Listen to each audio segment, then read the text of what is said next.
गणेश पुराण में और देवी भागवत में दोनों में स्पष्ट वर्णन आता है कि अगर स्त्री चतुर्थी का व्रत करती है, चाहे वो करवा चौथ हो, चाहे बड़ी चतुर्थी हो, छोटी चतुर्थी हो, किसी भी चतुर्थी का व्रत अगर स्त्री करती है तो उसके पति का तो उम्र बढ़ता ही है, साथ में उसके पुत्र का वैभव भी बढ़ता है। उसके पुत्र का वैभव भी बढ़ता है, उसकी संतान का सुख भी बढ़ता है।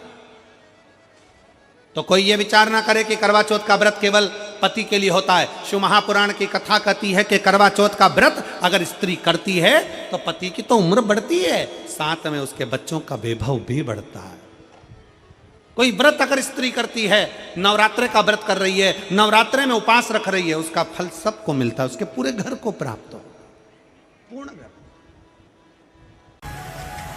एक प्रसाद की महत्वता क्या होती है, प्रसाद क्यों लगाया जाता है, उस प्रसाद को क्यों पाया जाता है, उस प्रसाद को क्यों लाया जाता है, यह हमको शिव प्रसाद शिव महापुराण की कथा से श्रवण करने का सौभाग्य मिला।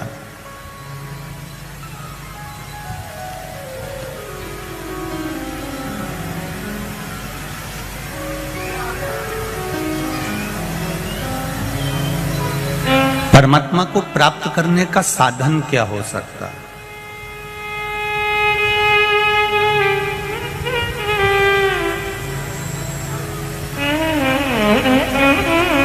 पूरा जब ये मन भटक जाता है, ये मन जब विचलित हो जाता है, तब परमात्मा के चरणों में कैसे पहुंचे?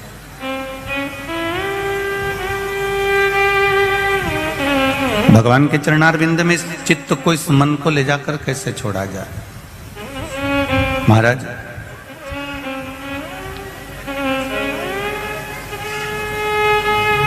गोपियों के रोम रोम में श्याम है, हनुमान जी के रोम रोम में राम है, और शंकर भगवान को एक लोटा जल चढ़ाने वाले के रोम रोम में मेरा महादेव समाया हुआ होता है।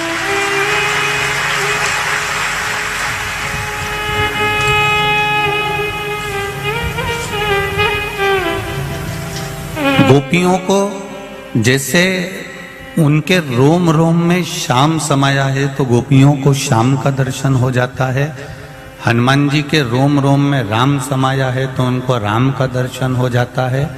और जब एक लोटा जल हम देवाधिदेव महादेव को चढ़ाना प्रारंभ करते हैं, भगवान शिव के मंदिर तक, शिवालय तक, देवालय तक हम जाना चालू करते हैं, तो ये निश्चित है जैसे गोपियों को भगवान श्याम का दर्शन हुआ, कृष्ण का दर्शन हुआ, हनुमान जी को राम जी का दर्शन हुआ, उसी तरह हमको भी एक ना एक दिन महादेव का दर्शन हो ही जाता है।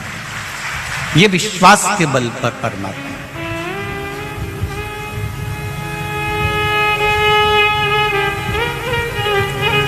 फौज में नौकरी शरीर देखकर होती है,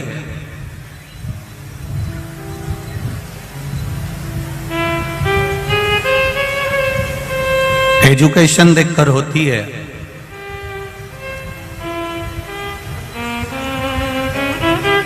पर भगवान के भक्त की जो नौकरी है,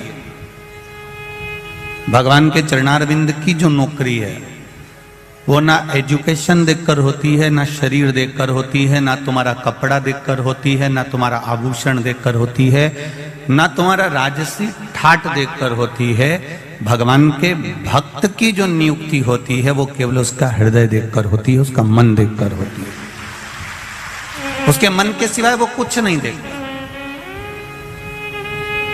निर्मल मन सो मोहि पावा, मोहि छल छिद्र कपट ना भावा।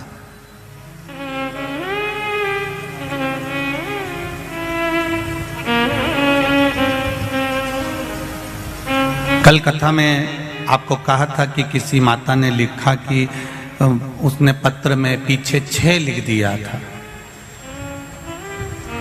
और हम उसको समझ नहीं पाए थे, तो फिर हमने बाद में जाकर बहुत देर तक हम उसका स्मरण करते रहे। आखिर ये 6 का मतलब क्या होता है, तब समझ में आया कि उसका मतलब होता है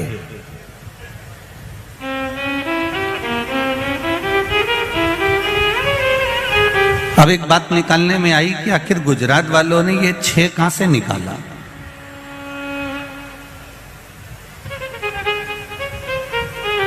तब समझ में आया कि परम पूज्य संत शिरोमणि बैकुंठवासी भागवत के रसिक श्री रामचंद्र जी डोंगरे जी महाराज ने भागवत जी के महत्तम के 6 शब्द को यहां लेकर आए हैं। तब समझ में आया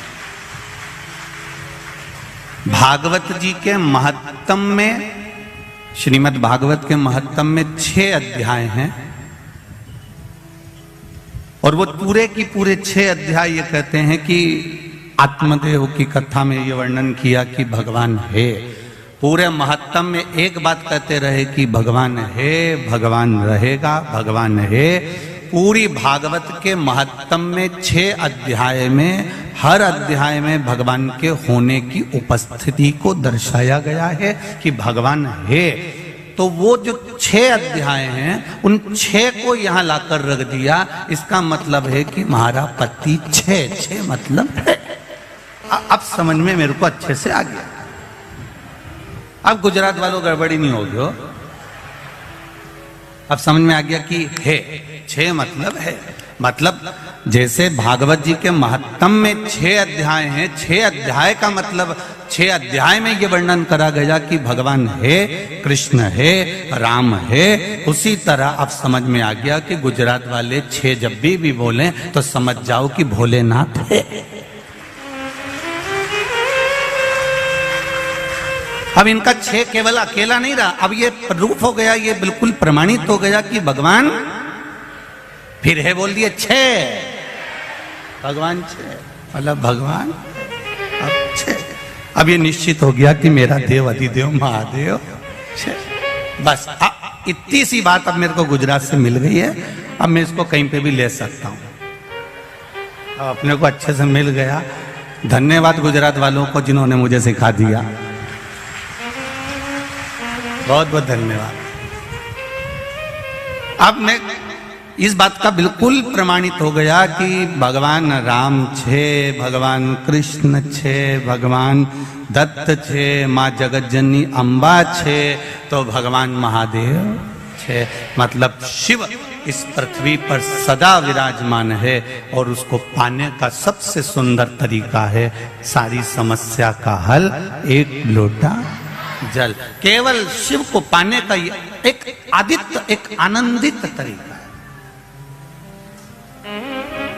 एक सुख।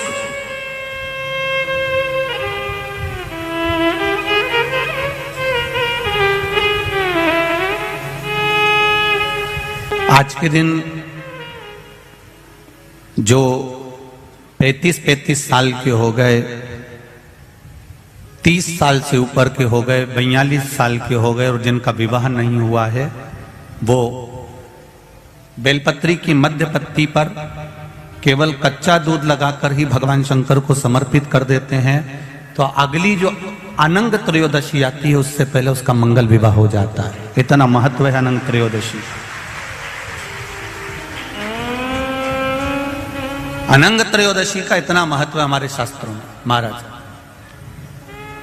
भगवान शिव ओगरदानी त्रिकालदर्शी कैलाशी अविनाशी भगवान शंकर ने माता सती को खूब समझाया था।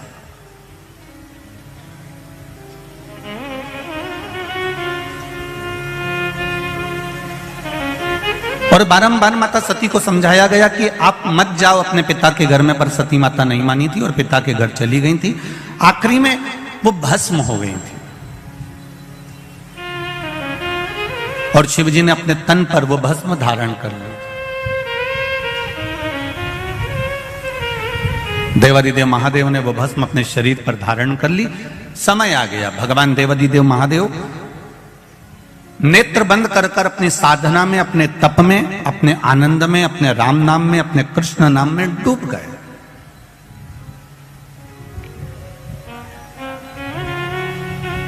अब वो विचलित नहीं हुए। भगवान देवादिदेव महादेव का चित्त केवल राम में, कृष्ण में लग गया। नेत्र बंद हैं, साधना में लीन हैं, भगवान की विरल भक्ति में डूबे हुए हैं। उनको कोई मतलब नहीं कि संसार सागर में क्या हो रहा है। अब इसी बीच में जो शंकर भगवान ने भस्म शरीर पर धारण करी थी और भस्म शरीर पर धारण कर कर देवादिदेव जब चलकर आ रहे थे, उस मार्ग में चलते चलते चलते चलते देवादिदेव महादेव के सम्मुख में जब शिव जी केवल तप साधना करने के लिए बैठने जा रहे थे, तब एक असुर, एक राक्षस जन्म ले चुका था जिसका नाम था तारकासुर।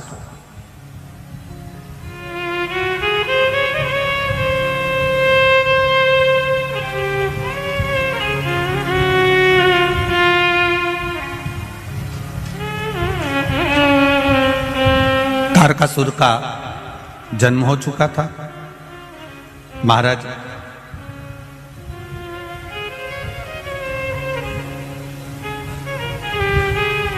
देवताओं से ज्यादा सिद्धि दानवों में होती है। देवताओं से ज्यादा सिद्धि, देवताओं से ज्यादा विद्या, देवताओं से ज्यादा तंत्र विद्या, मंत्र विद्या, साधना विद्या, सिद्धियां देवता से ज्यादा दानवों के पास होती है, राक्षसों के पास होती है।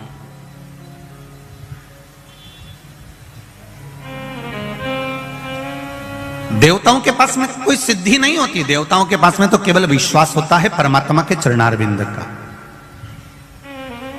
एक दूसरे के प्रति देवताओं के मन में भरोसा होता है। इंद्रदेव को भरोसा है भगवान नारायण पर, नारायण का भरोसा है भगवान शिव पर, ब्रह्मा जी का भरोसा है नारायण पर, वायुदेव, पवन देव, ये जितने भी देवता हुए हैं, गरुण वरुण, जितने भी देवता होते हैं, इनका विश्वास जागृत होता है।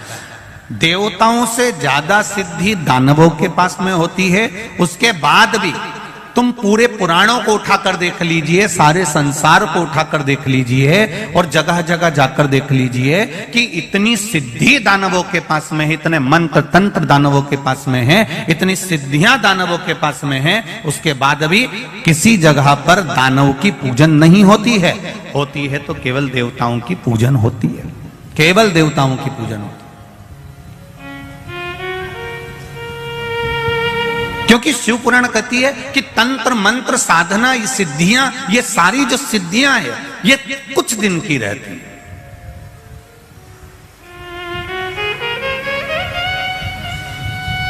असुरों की, राक्षसों की जो सिद्धियां होती हैं, ये थोड़े दिन की होती है। पर जो विश्वास होता है, भरोसा होता है, प्रेम होता है, वात्सल्यता होती है, करुणता होती है, ये कम नहीं होती, ये और बढ़ती चली जाती है।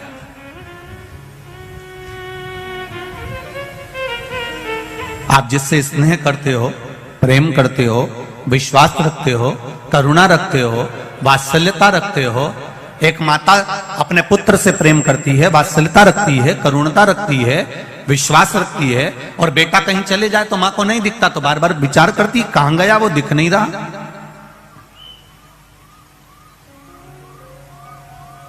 वो दिख नहीं रहा। कोई कोई स्नेह जो करते हैं, प्रेम जो करते हैं, उसको देखने के लिए तड़पते हैं। और नहीं मिलेगा तो और देखने की तड़प होगी, और नहीं मिलेगा तो और देखने की तड़प होगी। उसी तरह भगवान के प्रति जब हमारा विश्वास जागृत हो जाता है, भगवान के प्रति जब हमारा प्रेम जागृत हो जाता है, ईश्वर के प्रति हमारा भरोसा जागृत हो जाता है, हमारा वात्सल्य, हमारी करुणा और हमारा स्नेह जब बढ़ते चले जाता है, तो उस परमात्मा को देखने की ललकता हमारे भीतर भी जागृत होने लगती है। उसको देखने की ललकता हमारे भीतर और जागृत होने लगती है।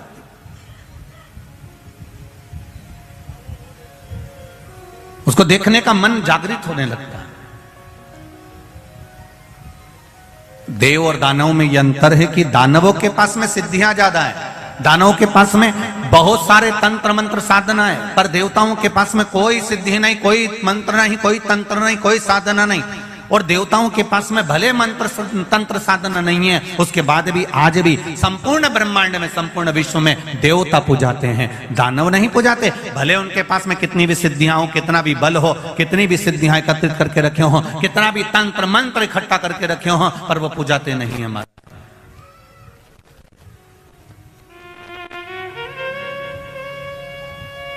तारकासुर केवल असुरों में एक ऐसा था, तारकासुर ने यह विचार कर लिया कि मेरे पास में सिद्धियों की कमी नहीं है, मेरे पास में मंत्र तंत्र की कमी नहीं है, मेरे पास में बहुत सिद्धियां हैं, बहुत मंत्र तंत्र हैं, पर यह सिद्धियां मेरे किसी काम की नहीं है। तारकासुर ने विचार कर लिया कि मुझे तो भगवान शंकर का भजन करना है, मुझे शिव भक्ति को धारण करना है, और कुछ भी नहीं चाहिए।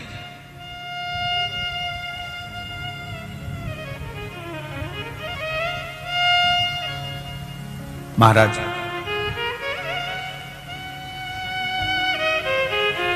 यही चतुरता है। एक कील, एक हथौड़ी, हथौड़ा तुम लेकर आओ, कील ठोकी है, वो कील आड़ी टेढ़ी हो जाएगी,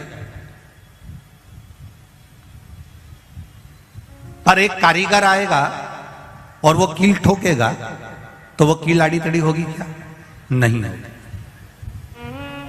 कारीगर उसमें माहिर है, उसने कील उठाई और ठोकना चालू कर दिया, उसने देखा भी नहीं कील को, ठोकना चालू कर दिया और कील सीधी की सीधी लगी है, वो आड़ी टेढ़ी नहीं हुई है। वो आड़ी टेढ़ी होती ही नहीं है क्योंकि वो ठोक रहा है, तो उसमें कारीगरी जो है वो कील ठोकने में प्रबल है और वो ठोक रहा है। उसी तरह जैसे कील संसार का कोई व्यक्ति ठोक रहा है तो वो आड़ी टेढ़ी हो सकती है, पर कारीगर अगर ठोक रहा है तो वो सीधी ही लगेगी। उसी तरह आप इस मन को, इस चित्त को, इस वृत्ति को कहीं पर भी लेकर चले जाओ, पर किसी श्रेष्ठ कारीगर के पास में अगर पहुंच गए, किसी शिवालय में, किसी शिव महापुराण की कथा में पहुंच गए और वहां कोई कारीगर मिल गया तो इस मन को परमात्मा के चरणों में ठोक ही देगा, ये निश्चित है। ये इसकी श्रेष्ठता है।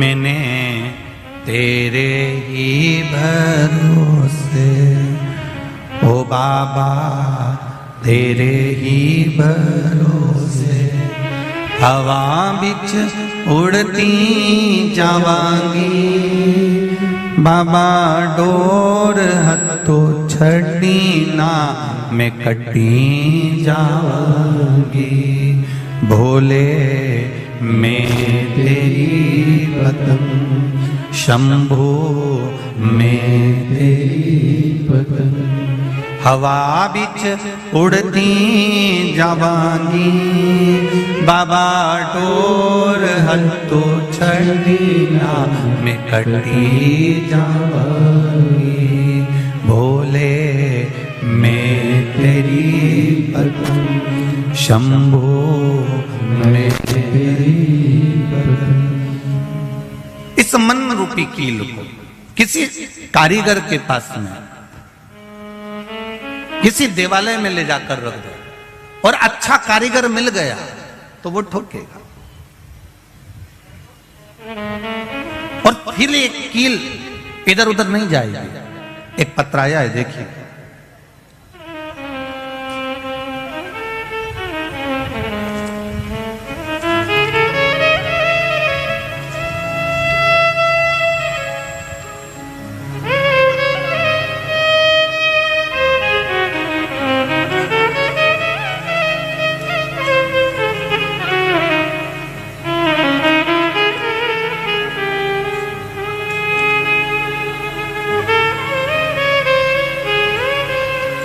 मेरा नाम भावना राजेश पोपट है, मैं मुंबई पालघर से आई हूं।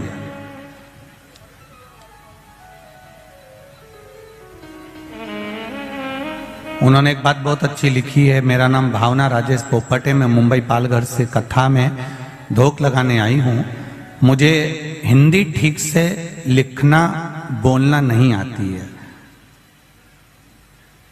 तो क्षमा करना कहीं गलती हो तो। बेन श्री शिवाय नमस्तुभ्यं, जहां भी बैठी हैं, अगर कहीं बैठी हो तो दोनों हाथ हिला दीजिएगा, आपके जहां कहीं भी बैठे हो दोनों हाथ हिला दीजिएगा। कहीं बैठी हो तो जरूर हाथ हिलाइएगा। मैं बाबा क्या बखान करूं महादेव की कृपा का। मेरी बेटी जो परदेश में कनाडा में रहती है, उसे लेफ्ट साइड चेस्ट में गांठ हो गई थी, जिसे उसे बहुत तकलीफ होने लगी थी, वह अपना हाथ भी ऊपर नीचे नहीं कर पाती थी।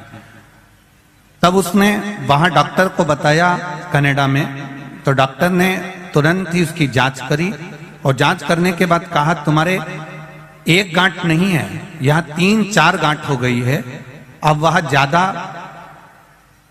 गंभीर हो गई थी, डॉक्टर ने उसे ऑपरेशन का कह दिया था। तब बेटी ने मुझे यह बात बताई तो मैंने कहा सब तुम शिवजी पर छोड़ दो, दवाई ले, साथ में शंकर भगवान पर एक लोटा जल चढ़ाना प्रारंभ करो। पर जल चढ़ाती तो कहां चढ़ाती, वो जल कैसे समर्पित करती? महादेव सब कुछ ठीक करेंगे, मैंने उससे कहा। अब जल चढ़ाने कहां जाए, ना तो शिवजी का मंदिर है ना वहां बेलपत्र है, परदेश में कहां से जल चढ़ाने मंदिर को जाए। तब मैंने कहा तेरे पास में शंकर भगवान का शिवलिंग या मूर्ति हो तो उस पर जल चढ़ाना प्रारंभ कर दे, उस पर जल चढ़ाओ और वही पानी तुम पीना प्रारंभ करो, श्री शिवाय नमस्तुभ्यम का जाप करना प्रारंभ करो, जो डॉक्टर ने दवाई दी है उसको खाना प्रारंभ करो। तब बाबा एक चमत्कार हो गया बाबा की कृपा से, मैं क्या वर्णन करूं भोलेनाथ जी का। जो गठान थी उसकी दूसरी बार जब जांच कराने के लिए गई तो डॉक्टर भी आश्चर्य में हैरान हो गया कनाडा का कि ये गठान गल चुकी थी, जो शरीर में 3-4 गठान हो चुकी थी। ये शिव कृपा, तेरी कृपा बिना न हिले एक भी अणु, लेते हैं श्वास तेरी कृपा से तनु तनु। एक पत्रोल बड़ा सुंदर,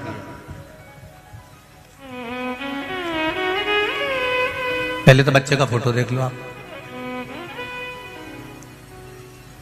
जितने लोग भी आस्था चैनल पर कथा देख रहे हैं पहले इस बच्चे का फोटो देखें।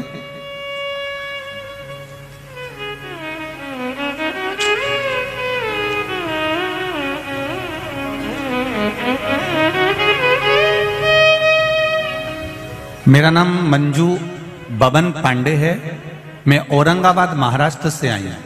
कहीं बैठी हो तो हाथ हिलाइएगा, कहीं बैठी हो तो दोनों हाथ हिलाइएगा। अच्छा उस वाले पंडाल में है क्या, तो दोनों हाथ हिलाइएगा एक बार। मेरा नाम मंजू बबन पांडे है,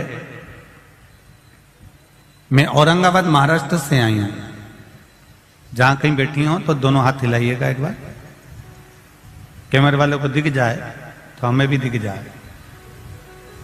शंभू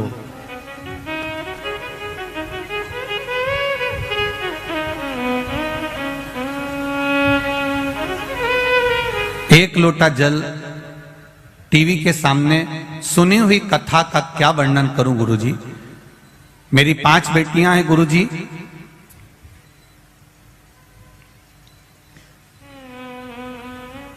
तीन अप्रैल 2022 को मेरे चौथे नंबर की बेटी सोनोग्राफी करा के आई तो रिपोर्ट नॉर्मल थी। गुरुजी 11 अप्रैल 2022 को उसको दिक्कत शुरू हो गई और डॉक्टर ने उसकी डिलीवरी डेट 14 अप्रैल दी, लेकिन उसको दिक्कत 11 को शुरू हो गई और अपने यहां रामनवमी के यज्ञ में बैठी थी। 4 बजे हम उसे लेकर हॉस्पिटल लेकर गए, उसका ऑपरेशन शुरू किया, लेकिन गुरुजी जब उसके बच्चे को निकाला गया तब बच्चा रोया नहीं, उसके श्वास में तकलीफ हो गई और उसमें कुछ भी ऐसा नहीं था कि वो हिल रहा था। डॉक्टर ने फेफड़ों में दिक्कत बता दी, ऐसा कहा इसको तुरंत दूसरे हॉस्पिटल में ले जाओ। हम एक हॉस्पिटल छोड़कर दूसरे हॉस्पिटल में 6:30 से लेकर 7:30 तक हॉस्पिटल घूमते रहे, पर कोई झेलने को तैयार नहीं था, क्योंकि बच्चा रोया भी नहीं था, श्वास भी नहीं थी। हर तरह से हम परेशान हो गए। तब श्री शिवाय नमस्तुभ्यम का जाप करना प्रारंभ करा। मैंने अपने तीसरे नंबर की बेटी से कहा कि तुम जाओ और शिवजी पर 1 लोटा जल चढ़ाओ और वो जल लाकर तुरंत दो। बेटी ने जल लाकर शंकर भगवान का चढ़ाया हुआ जल लाकर दिया और बाबा की कृपा से, शिव की कृपा से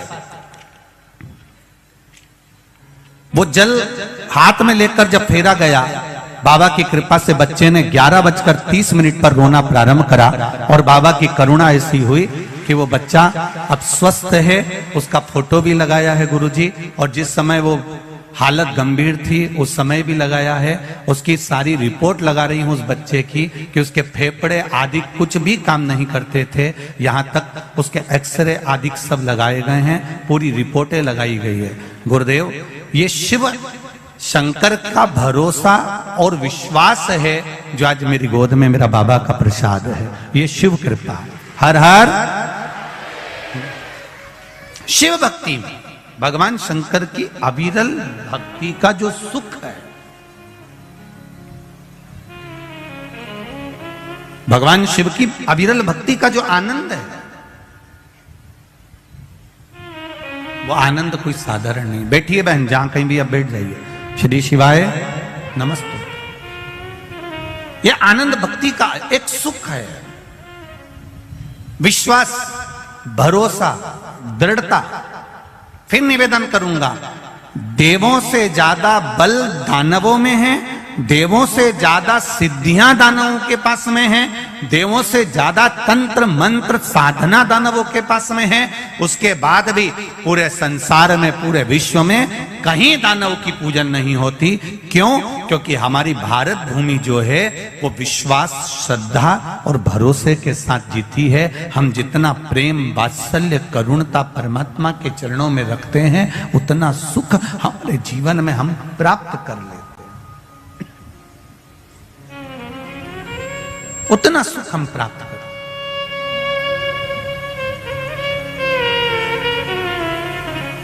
शंभो शरणे पड़ी मांगू घड़ी रे दुख काटू, दया करीने दर्शन आपो, दया करीने दर्शन आपो। परमात्मा की अविरल भक्ति को प्राप्त करने का सुख है श्री महापुराण की कथा। चाबी भूल जाओगे यहां पर तो घर से वापिस आना पड़ेगा।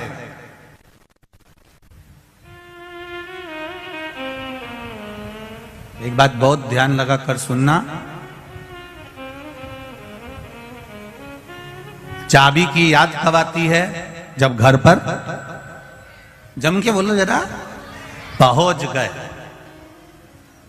चश्मा भूल गए, चश्मे की याद कब आती है? जब कुछ पढ़ते से।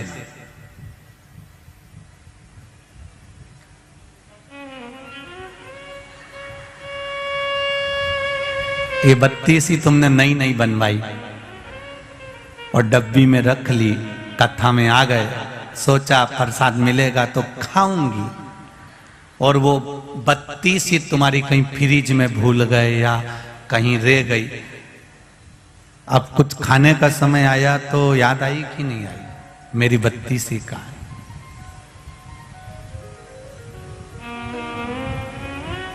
घर जाकर चाबी की याद आती है, पढ़ते समय चश्मे की याद आती है, खाते समय बत्ती सी की याद आती है, और मरते समय शिव की याद आती है।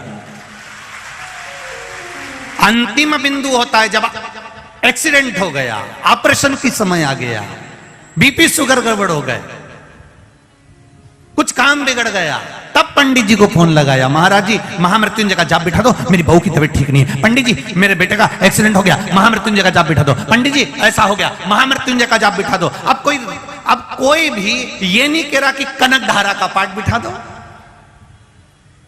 श्री सूक्त या पुरुष सूक्त का पाठ बिठा दो।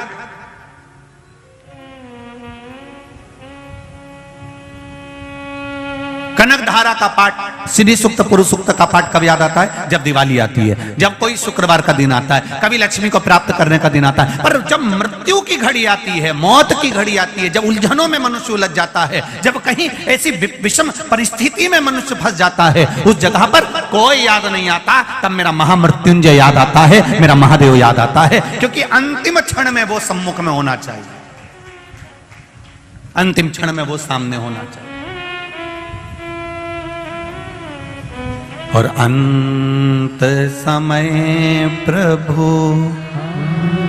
सब बोलो जरा जम के बोलो, आना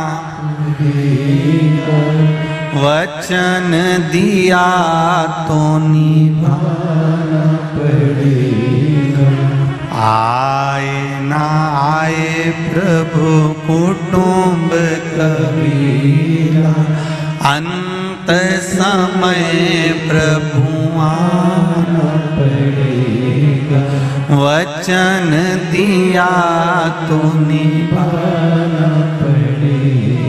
भगवान अंत समय में तुझे आना ही है, अंत समय में दर्शन देना ही है, ये निश्चित है। तो अंतिम बिंदु में जब परमात्मा याद आएगा, घर गए चाबी याद आई, पढ़ते समय चश्मा याद आया, खाते समय बत्ती सी याद आई, और मरते समय शिव याद आया कि कोई महामृत्युंजय का पाठ बिठा दो, मेरा यहाँ ये तकलीफ आई है, महामृत्युंजय का अनुष्ठान करा दो। शिव को याद कब करा गया? जब अंतिम घड़ी आई, अंतिम क्षण आया, अंतिम पल आया।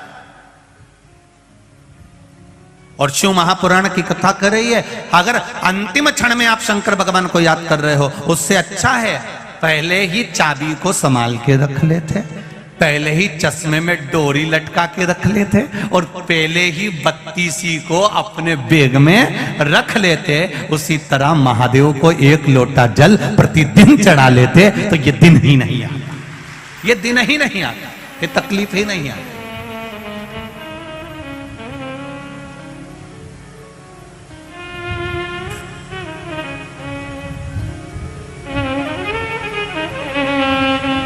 तारकासुर प्रकट हो गया, तारकासुर को लगा, तारकासुर को यह ज्ञात हुआ कि मुझ में बल बहुत है, मैं सब कुछ कर सकता हूं, मेरी सामर्थ्यता बहुत कुछ करने की।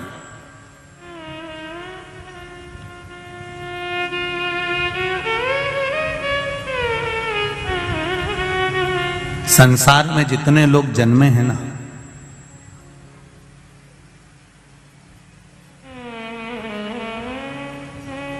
संसार में जितने लोगों का जन्म हुआ है ना, कोई साधारण नहीं,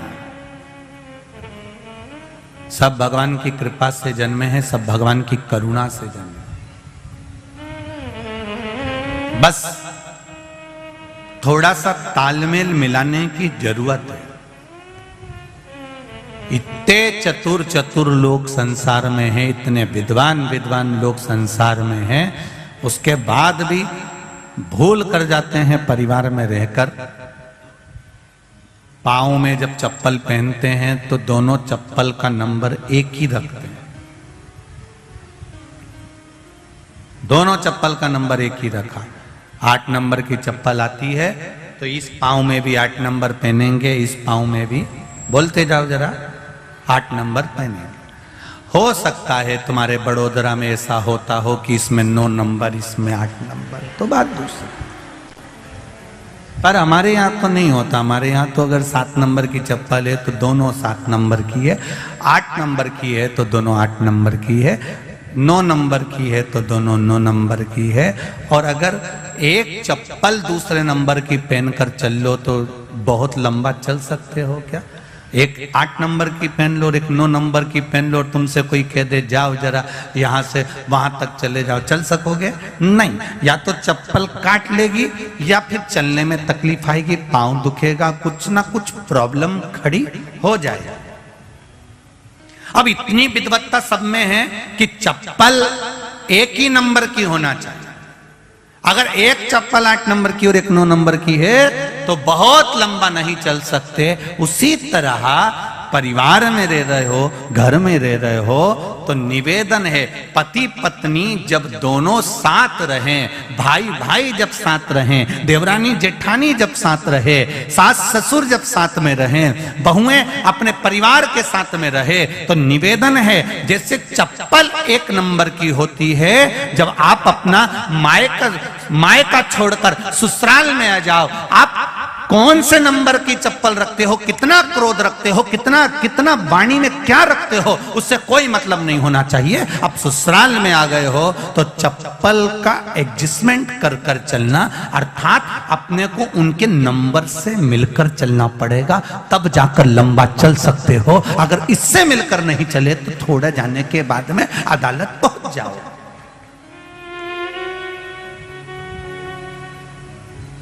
आज के जमाने में सबसे ज्यादा अगर विडंबना है तो ये विडंबना सबसे बड़ी खड़ी होती है। थोड़े दिन तक संबंध रहता है, थोड़े दिन के बाद अदालत में पहुंच जाता।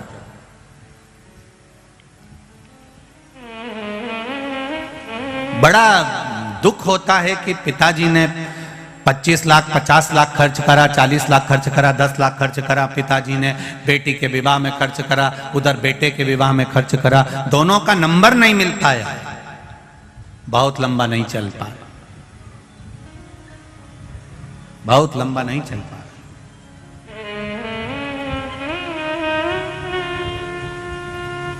उसको मिलाने का प्रयास करिए।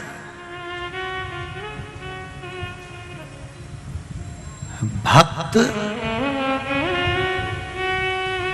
जितना भगवान के मंदिर जाता है, भक्त जितना भगवान के द्वार जाता है, लोग कहते हैं कि भक्त भगवान के द्वार गया, भगवान के मंदिर गया, पर शिव पुराण कहती है भक्त जितना भगवान के द्वार जाता है उससे दुगना भगवान भक्त के द्वार पर खड़ा जाता है, वहां खड़ा मिलता है, उसके द्वार पर जाता है। कितना सुंदर कहा है, बछड़ा गाय के पीछे चलता है, पत्नी पति के पीछे चलती है।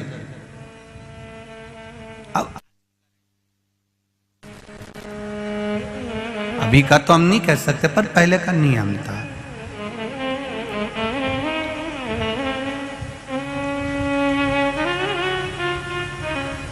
पहले का एक बहुत नियम था कि पत्नी पति के पीछे। एक हमने पहले भागवत जी में एक लीला श्रवण करी थी भगवान कृष्ण की, कि एक गोपी भगवान को बहुत बहुत घर जा जाके रोज चोरी का इल्जाम लगाती थी, रोज प्रतिदिन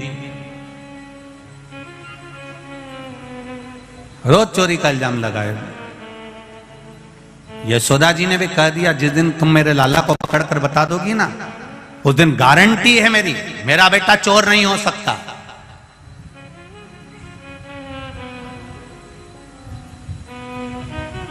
इसने भी कह दिया।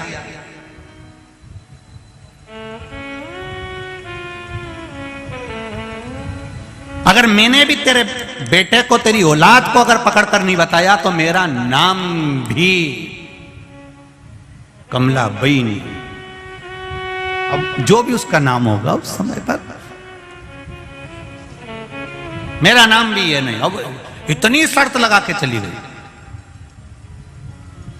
यशोदा जी ने अपने लाला को गोदी में लिया और गोदी में लेकर यशोदा जी बोली, कनुआ तेरे से एक निवेदन करूं मैं? हाँ मैया बोल। लाला तू उस गोपी के यहां कभी मत जाना, वो हमेशा तेरे पर इल्जाम लगाती है और मेरे सामने नाक लगा कर आई है बहुत, और कह रही थी मैं पकड़ के बताऊंगी। कन्हैया बोले ठीक है मैया, मैं तो किसी के घर जाता ही नहीं हूं और तूने इतना कह दिया तो अब तो और नहीं जाऊंगा।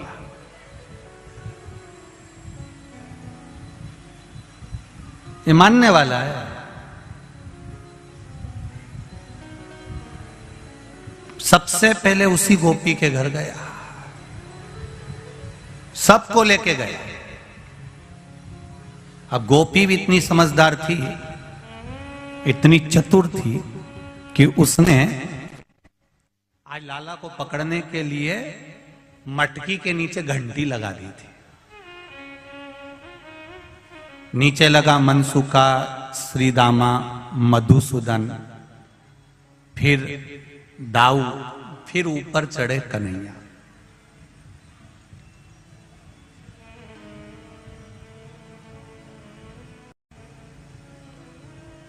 अब नीचे जो मनसुका लगा था उसको छींक आ रही थी। अब उसके हाथ जो थे वो घुटने पे थे। अब वो अगर हाथ हटाता और नाक पकड़ लेता तो छींक नहीं आती, परंतु वो हाथ घुटने पे थे और सबसे नीचे वो ही था और उसको आ रही छींक, और ये कन्हैया सबसे ऊपर। अब इसने मटकी को तो पकड़ लिया और घंटी को भी पकड़ लिया, इसको मालूम है घंटी बजेगी, तो उसने घंटी को भी पकड़ लिया। इतनी देर में जो नीचे था मनसूखा, वो छींक दिया, और छीका तो ये सब धड़ धड़ धड़ धड़ नीचे। अब ये सब तो नीचे आ गए, वो अकेला टंगा है। अब उसका एक हाथ नीचे आ गया कन्हैया का, और घंटी टन टन बोलना चालू करी, सब भग गए, अकेला टंगा है ऊपर, अकेला। अब वही काकी आ गई, वही गोपी, और आते से ही बोली, आज पकड़ाया बेटा, तेरी मां खूब नाक लगाए, मेरा बेटा चोरी नहीं करता। अब देख, अब उतर तू नीचे, जल्दी उतर। काकी कैसे उतरू? काकी बोली जैसा चढ़ा था। कन्हैया बोले चढ़ते समय तो और भी नीचे लगे थे। अरे नीचे उतर जा। नहीं उतरू काकी, मेरे से ऐसे उतरते नहीं। अरे कूद जा, लग जाएगी, मैं नहीं उतरू। एक काम करना काकी, तू मेरे नीचे लग जा। काकी ने कहा मैं नीचे लगूंगी, तू मुझ पे पांव रखेगा तो क्या हुआ? काकी बोली मेरी उम्र देख रही है? काकी बोली मेरी उम्र तो देख, 72 साल की मेरी उम्र है। इतने में कन्हैया बोला चुगली करने में उम्र नहीं देखती।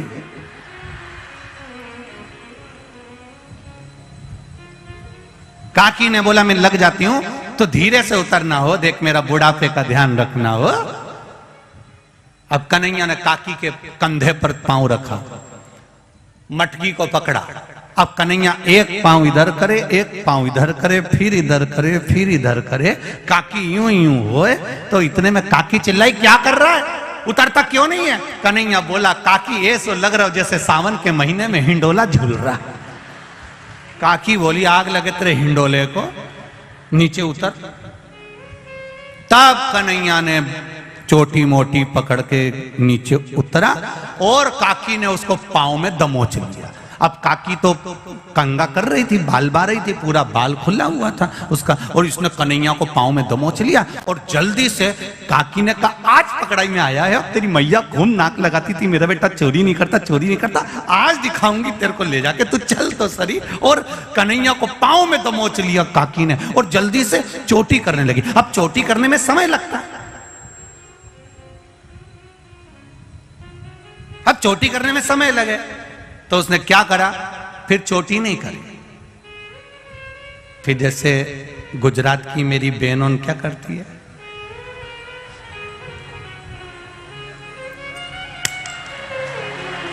उनमें। और वैसे भी देखो, लड़ने जाओ ना तो जूड़ा थोड़ा एनर्जी देता है। चोटी में और जूड़े में अंतर आता है। तुम देखना जब तुम माताएं आपस में लड़ रही हो ना, तो वो थोड़ी थोड़ी देर में बोलते चलो, मतलब ऐसा लगता है कि इससे एनर्जी मिलती है।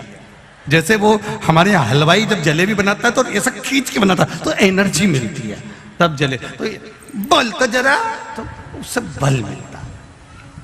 अब काकी ने बाल बांध लिया, और बाल बांध के कहे चल जल्दी कन्हैया, चल उठ तो जरा, तेरी मैया के पास चल, चल तो जरा। अब इतने में कन्हैया कहे काकी मैया के पास मत ले जा, तुझे मेरी सौगंध है, काकी मैया के पास मत ले जा। काकी तो मानने को तैयार नहीं, ले गई हाथ पकड़ के बाहर, ऊपर से दरवाजे में लगा दी कुंडी, ताला लगाया और लगा के सीधे बाहर लेकर गई। इतनी देर में कन्हैया जमीन पे सो गया, उठे ही नहीं। उठ, तेरी मैया के पास चल। नहीं जाऊंगा, नहीं जाऊंगा, नहीं जाऊंगा। मचल गया, नीचे सो गया, जमीन पर पड़ गया, नहीं जाऊं, नहीं जाऊं।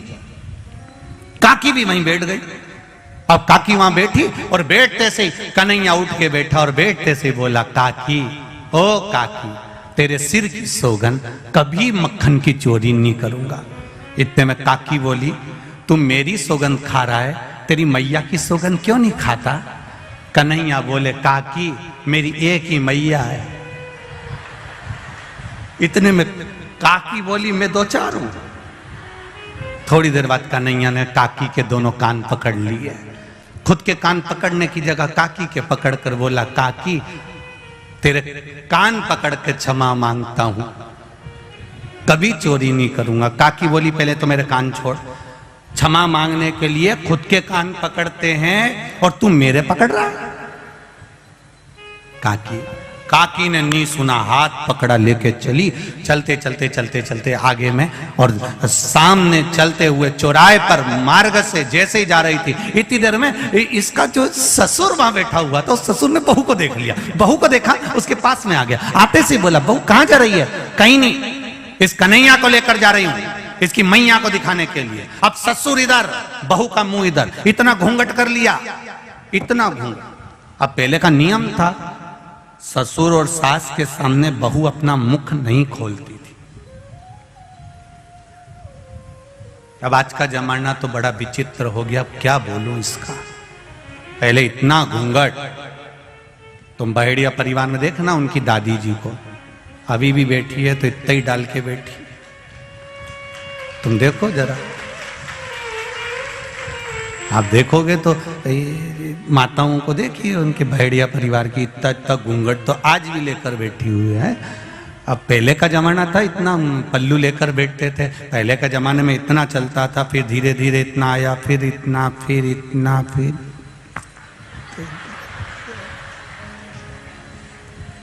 अब तो देखते रह जाओगे, ये मिल रहा। अब वो इतना पल्लू उतना हो गया। अब तो बहुएं भी 2 बार इतना पल्लू करती हैं।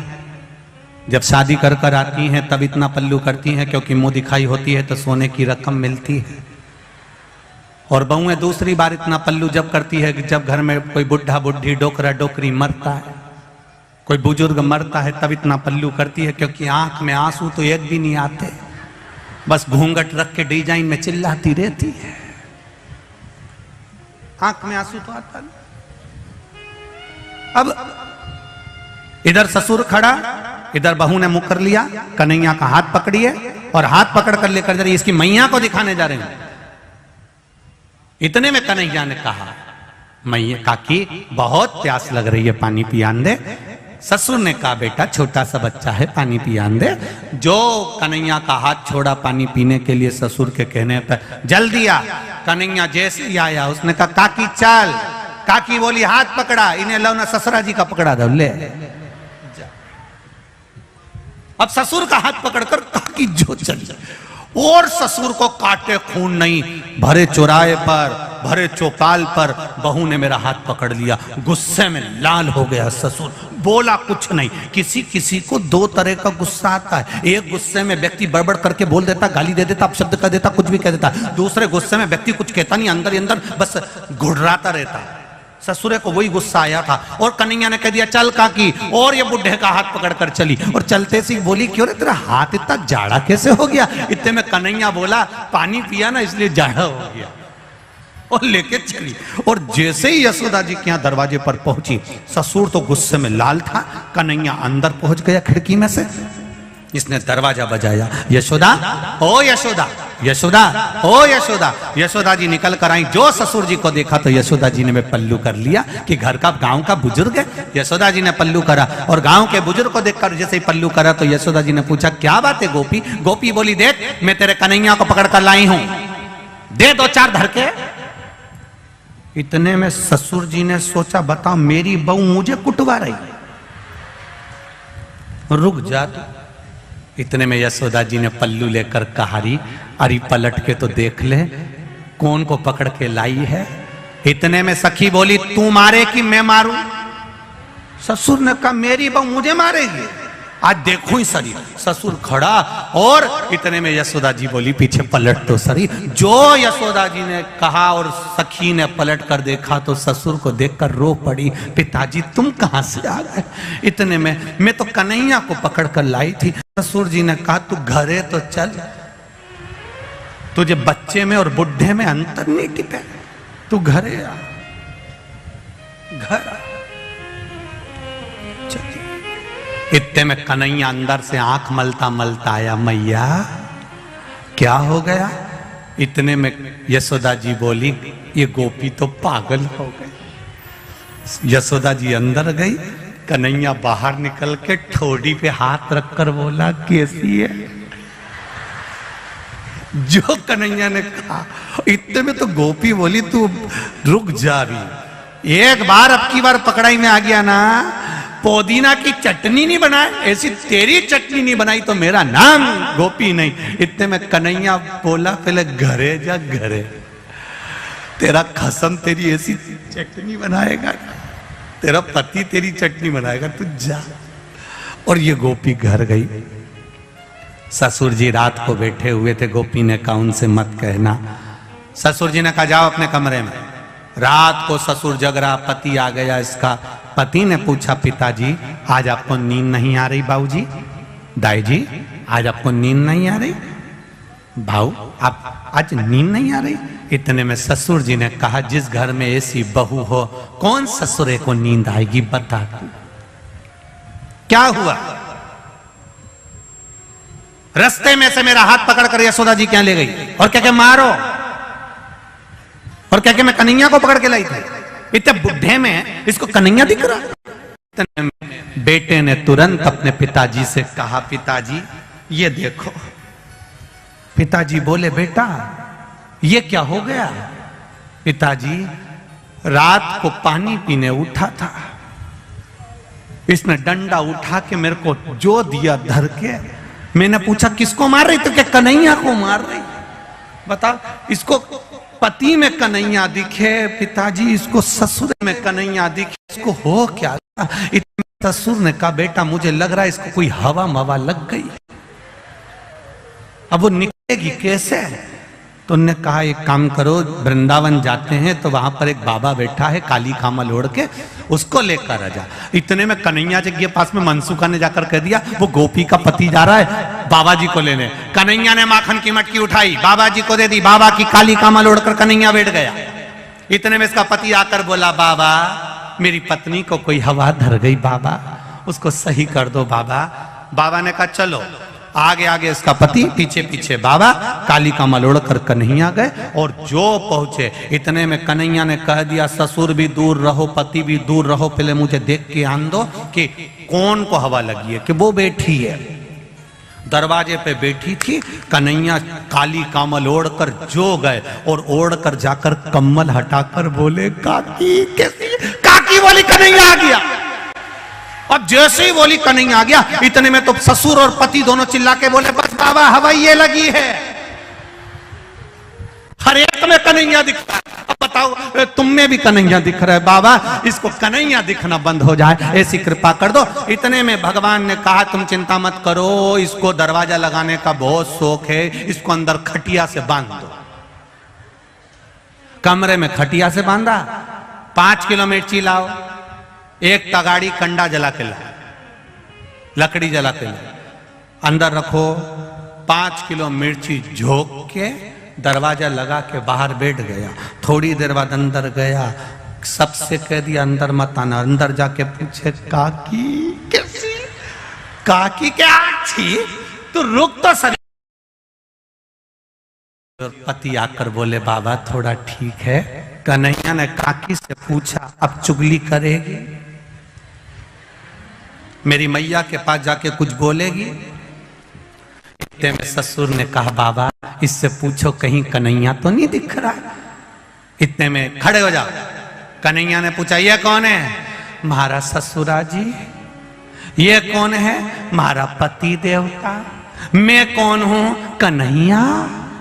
इतने में ससुर ने कहा बाबा 2 भूतनी तो निकल गई, एक बच्ची है 5 किलो और झोंक दो तुम तो, और झोंको 5 किलो। और उन्होंने ली ने 5 किलो मिर्ची और झोंक दी। ले अब की बार कन्हैया ने पूछा ये कौन? महाराज ससुरा। ये कौन? महारा पति देवता। आज जो बोले ये मैं कौन? बाबा। बाबा तुम्हें कहीं कन्हैया दिख रहा? बिल्कुल नहीं दिख रहा, बिल्कुल।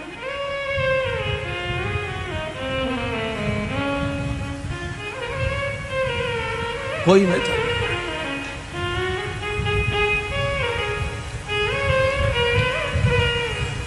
हृदय चित्त से कथा कर रही। भगवान को पाने का एक तरीका, गोपियों के रोम रोम में श्याम है, हनुमान जी के रोम रोम में राम है, और जल चढ़ाने वाले के रोम रोम में महादेव है। उसकी भक्ति का बल बड़ा होना चाहिए, और जब भक्ति का बल बड़ा होता है तब भगवान को प्राप्त करने का तरीका बदल जाता है। गोपियों को भगवान के प्राप्त करने का तरीका बदलना पड़ा। हनुमान जी महाराज पहली बार राम जी से मिले थे, उन्होंने भगवान को प्राप्त करने का तरीका बदल लिया। संत ब्राह्मण का रूप रखकर राम जी के पास जाकर परीक्षा ले लेते, तरीका बदला। भगवान को पाने का भी तरीका बदल गया।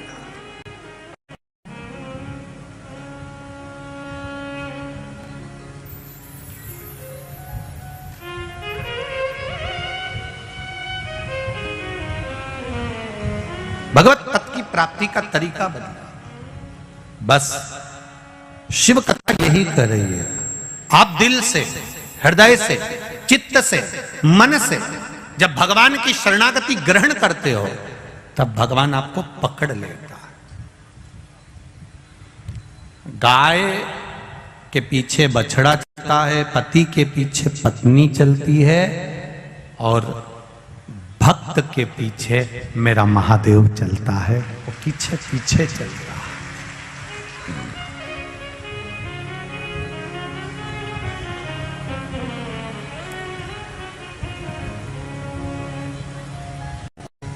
भक्त के पीछे भगवान चल रहा है।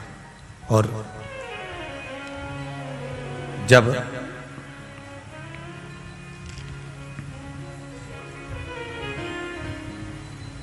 भक्त के पीछे जब भगवान चलता है तो वो अपने भक्त को कभी दुखी नहीं देख सकता।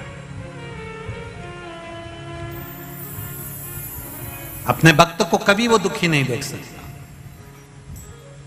आप सबसे एक निवेदन, तारकासुर से थोड़ा सा सीखना है हमको कि तारकासुर असुर होकर, राक्षस होकर भी भगवान शंकर की भक्ति को नहीं छोड़ा था। जीवन में तकलीफें आती हैं, कष्ट आता है, रोग आता है, बीमारी आती है, तकलीफ आती है। कभी ये विचार मत करना कि भगवान ने मेरा साथ छोड़ दिया। कई लोग कहते हैं कि कोई मर गया तो लोग भगवान को छोड़ देते हैं, भगवान को भजना छोड़ देते हैं, पूजन छोड़ देते हैं। नहीं नहीं, लोग कहते हैं क्या भगवान की दृष्टि हमारी ओर नहीं है? लोग कहते हैं क्या भगवान हमको नहीं देखता? इतना दुनिया भर का दुख हमको मिला है, दुनिया भर का कष्ट हमको मिला। ऐसा नहीं है, भगवान देखता है, पर भगवान कहता है कि जो दुख, जो तकलीफ, जो कष्ट है वो हमारे कर्म के अनुसार है, और उस कर्म का भोग हमको भोगना ही पड़ता है। भगवान देवाधिदेव महादेव की पावन कथा करें। तारकासुर भगवान शिव की भक्ति करने में बैठ गए, शिवाराधना में बैठ गए। अब देखिए, शंकर भगवान के भजन को करने के बाद भी तारकासुर ने कुछ नहीं माना।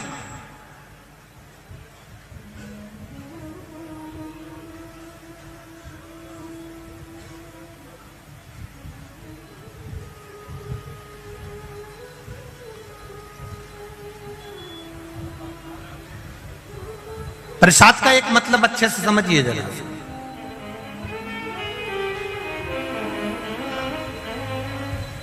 प्रसाद का एक मतलब होता है अपने आप मिल जाना। प्रसाद मांगा नहीं जाता, प्रसाद जो देता है वो हाथ बढ़ाकर देता है।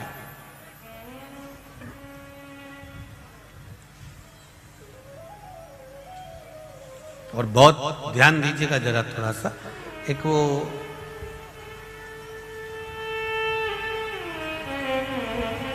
एग्जाम में किसी किसी विषय में बच्चे को 5 नंबर, 4 नंबर, 7 नंबर ज्यादा मिलते हैं किसी किसी।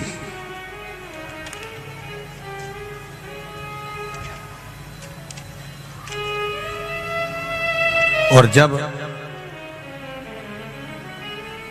उस बच्चे को 2-4 नंबर 5 नंबर ज्यादा मिलते हैं तो उसको अंग्रेजी में ग्रेस बोलते हैं, इतना नंबर ज्यादा मिला।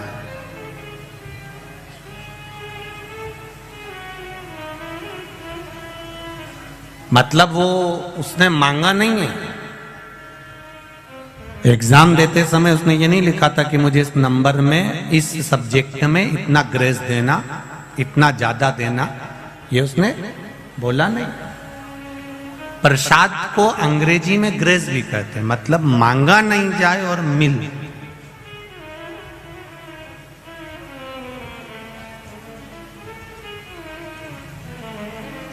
तारकासुर ने कुछ नहीं मांगा देवाधिदेव महादेव से, फिर भी तारकासुर को सब मिल गया। तारकासुर का एक सुंदर महल था, सुंदर नगर था, सुंदर खूब बंगला ने राजसी ठाट तारकासुर का था। उसने मांगा कुछ नहीं, उसको ग्रेस में मिल गए। शिव प्रसाद होता ही ऐसा है।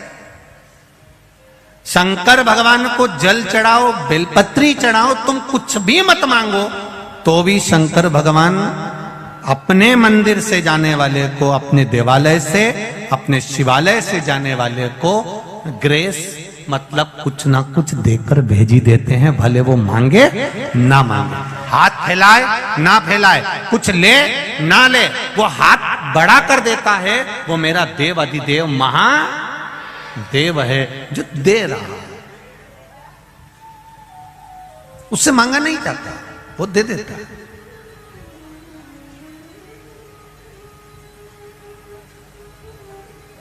खाली न जाता कोई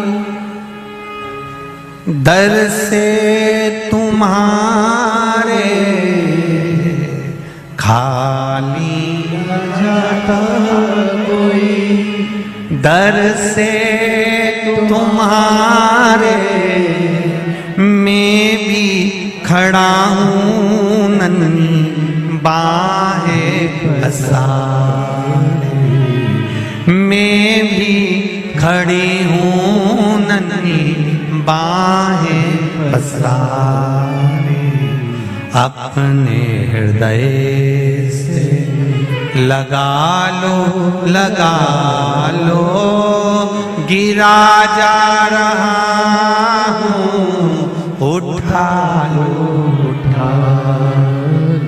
प्रभु अपने दर से, अब तो न टालो, गिरा जा रहा हूँ, उठा लो। आप शिव के मंदिर जाएं, आप शंकर भगवान की चौखट पर जाएं, आप शिव के द्वार जाएं, मांगने की जरूरत नहीं है आपको, वो दे देगा। आपके हृदय में क्या है वो जानता है।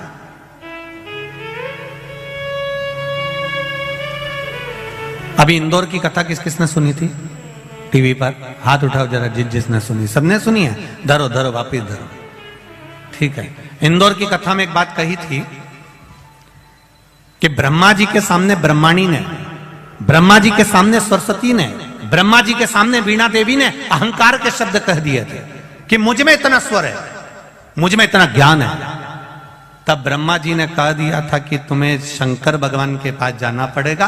तुम रुका जी के पास गई, तुम रुका जी ने उनको ज्ञान नहीं दिया, तब जाकर शिव जी ने उनको शास्त्रीय संगीत का सुर प्रदान किया।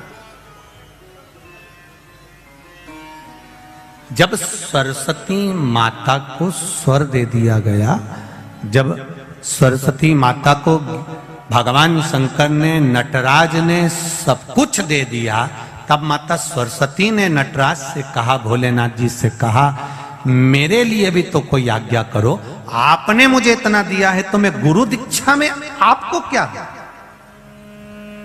मैं आपको क्या प्रदान करूं?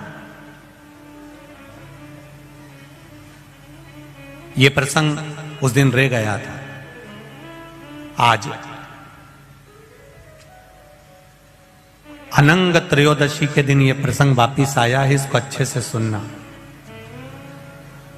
भगवान शंकर जी से, नटराज जी से सरस्वती जी कह रही हैं कि आपने मुझे स्वर दिया, आपने मुझे संगीत दिया, आपने मुझे सब कुछ प्रदान करा, अब मेरा भी तो फर्ज बनता है, मेरा भी तो कोई फर्ज है कि अपने गुरु को कुछ दूं मैं, अपने गुरु को मैं कुछ प्रदान करूं, ये मेरा फर्ज है। क्या दूं मैं आपको? देवादिदेव महादेव ने जो मांगा वो संपूर्ण विश्व के कल्याण के लिए मांगा। क्या मांगा मेरे महादेव ने? मेरे महादेव ने कहा, वीणा देवी सरस्वती सुनो, जैसे जरासंध और दुर्योधन ने जो मांगा था, भीम के हृदय की बात आपने माता पार्वती को बताई थी, बस मेरे शिवालय में, मेरे मंदिर में, मेरे देवालय में कोई जल चढ़ाने आए या बेलपत्र चढ़ाने आए या भूल से भी मेरी देहली पर चढ़ जाए, उसके मन में क्या चल रहा है आप तुरंत बस नंदी से जाकर कह देना, नंदी मुझे बता देगा, मैं शाम को प्रदोष काल के समय रोज भ्रमण पर जाता हूं, मैं कल्याण कर दूंगा। बस इतनी सी। अब वीणा देवी सरस्वती का काम क्या है?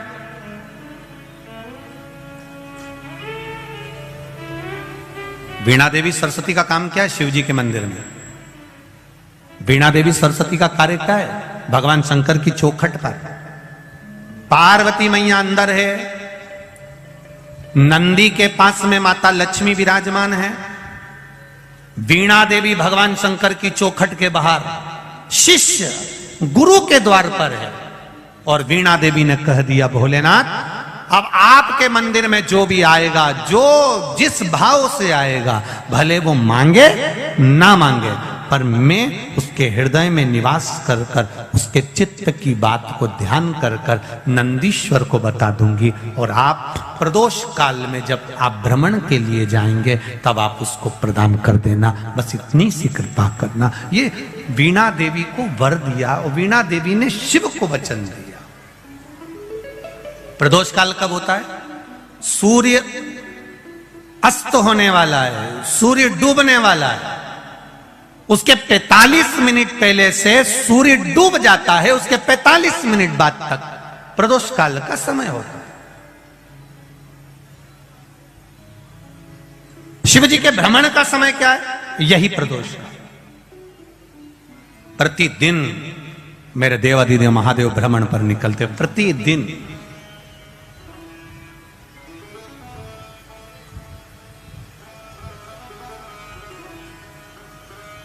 प्रदोष काल के समय पर बट वृक्ष के नीचे दिया लगाया जाता है। बट वृक्ष के नीचे लौंग का मात्र भोग रख दिया जाता है। लौंग मात्र, अगर बट वृक्ष के नीचे दिया लगाकर एक लौंग का जल या लौंग भगवान बटकेश्वर महादेव के नाम से भी अगर शिव को समर्पित करी है, तो ये निश्चित है कि कर्जा कितना भी भारी होगा, वो कर्जा चूकेगा जरूर, और कहीं ना कहीं से लक्ष्मी की व्यवस्था देवादिदेव महादेव करेंगे। एक पत्र आया है, इसी कर्जे को चूकने वाला एक पत्र, किसी ने अपना फोटो भी भेजा। दे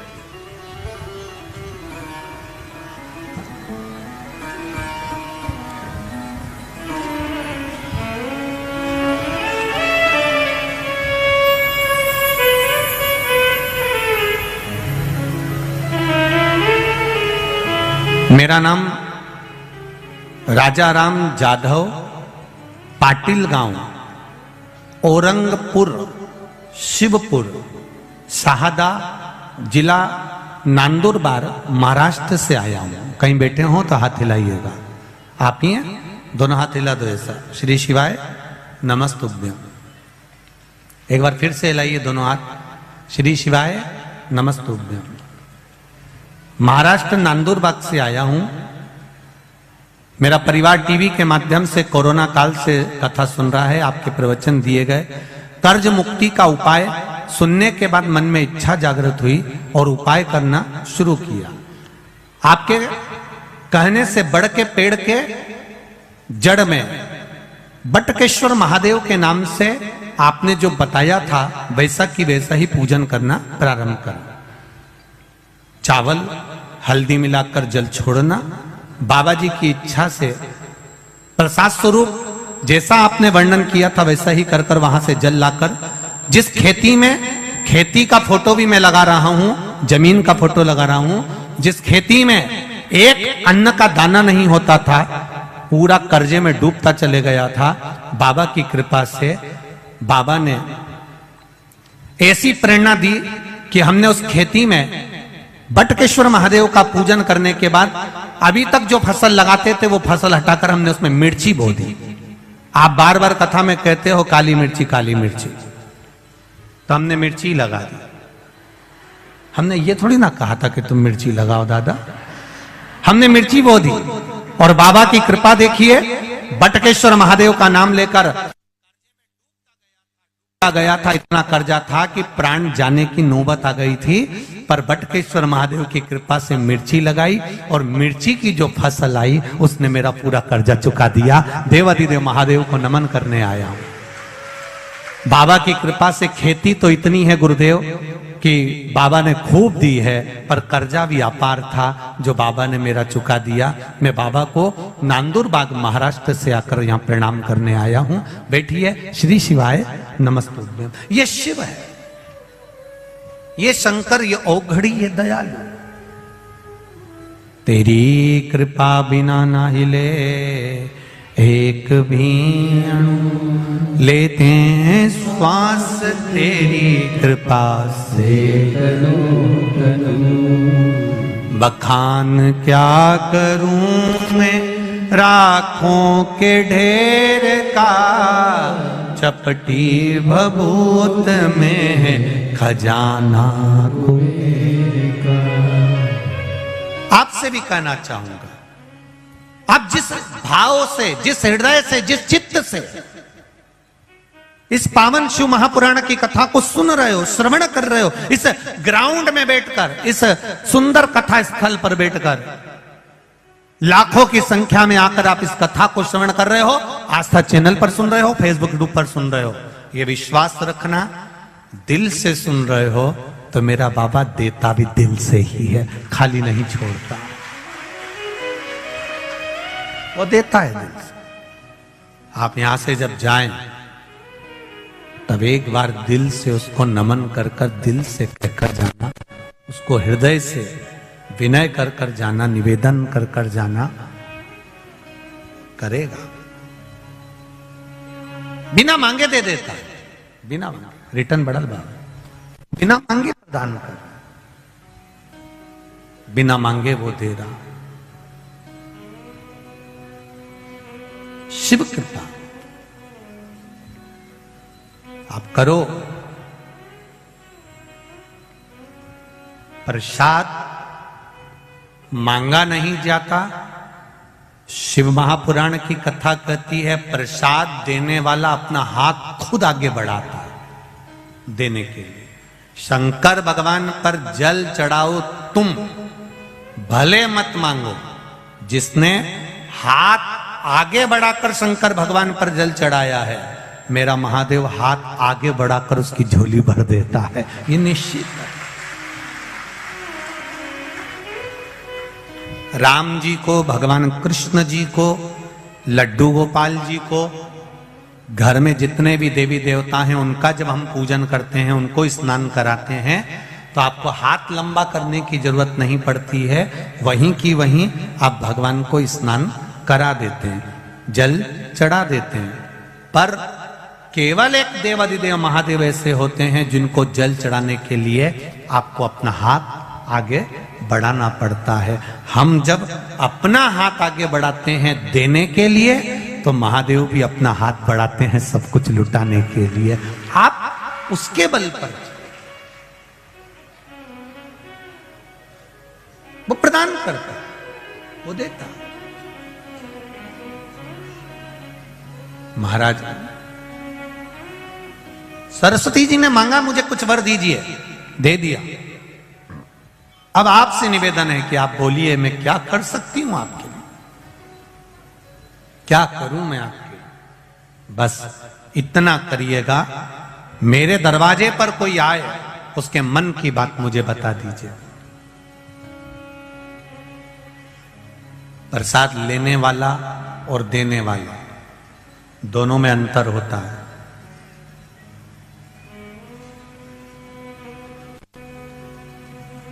मैं बहेड़िया परिवार को बहुत बहुत साधुवाद धन्यवाद देना चाहूंगा। पुत्र काव्य की स्मृति में यह कथा चल रही है और आपका जो आत्मीय प्रेम यहां पर आए हुए भक्तों के प्रति, जो रात को 5-5, 10-10 हजार, 15-15 हजार लोग यहाँ ठहर रहे हैं, उनको सुबह चाय बिस्कुट, फिर भोजन, रात्रि को सब सोते हैं तब सुंदर दूध उकलवाकर सबको गिलास भर भर कर दूध पिला देना, रात भर चाय चला देना। मैं बहेड़िया परिवार को धन्यवाद देता हूं, बहुत बहुत धन्यवाद। कथा तो बहुत देखी और बहुत करी, पर यजमान परिवार ने जो ये व्यवस्था दी है, यजमान परिवार ने जो ये व्यवस्था प्रदान करी है, ऐसी व्यवस्था कहीं नहीं दी। एक देखी थी रायपुर छत्तीसगढ़ में, बसंत जी अग्रवाल ने कराई थी। एक खरगोन में, वो कौन परिवार था जिन्होंने खरगोन में कराई थी। समिति कराती है तो समिति अपने हिसाब से व्यवस्था करती है। एक अकेला यजमान जब कथा कराता है और वो यजमान इतनी व्यवस्था देता है तो बहुत, भोलेनाथ जी से हम हर पल यही प्रार्थना करते हैं, बाबा इनको इतना देना कि ये दोनों हाथों से ऐसे ही लुटाते हैं, ऐसे ही कृपा कर। ये करुणा है भोलेनाथ जी की, ये दया है भोलेनाथ जी की, ये उदारता, ये करुणा है भोलेनाथ बाबा, ये दया। और फिर कहकर जा रहे हैं, इस व्यासपीठ से इतना जरूर कहूंगा, जहां जहां शिव पुराण कथा करी है वहां वहां से लोगों ने डबल से फोन लगाया है कि एक बार शिव पुराण फिर दे दीजिए। मेरा बाबा शिव पुराण कराने के बाद इतनी कृपा कर देता है, इतनी दया कर देता है कि जितना लोग बाबा के लिए खर्च करते हैं उससे 1000 गुना बाबा फिर दे देता है। ये शिव कृपा, ये उदार, ये करुणा, बाबा फिर दे दे। ये उसकी उदारता है, ये उसकी करुणा।